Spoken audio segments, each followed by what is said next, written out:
Assalamualaikum warahmatullahi wabarakatuh. Salam sejahtera, salam Radin Negeri dan salam Radin Sederap. Anda bersama saya Naura Nur Adriana, kru Radin TVPSS.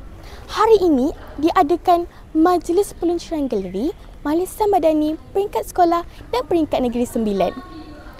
Mari kita bersama-sama raikan satu langkah besar untuk menyebarkan nilai-nilai madani dalam masyarakat Malaysia.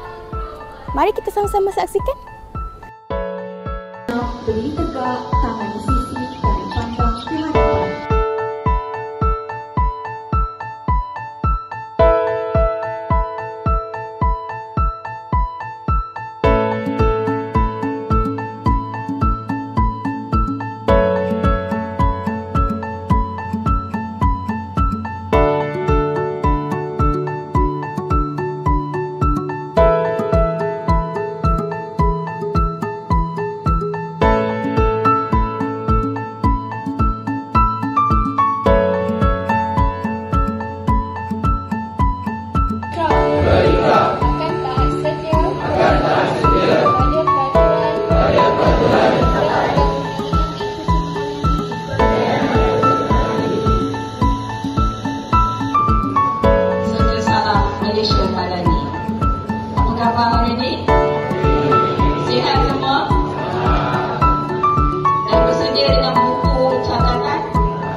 Alhamdulillah, selesai sudah majlis kita pada hari ini.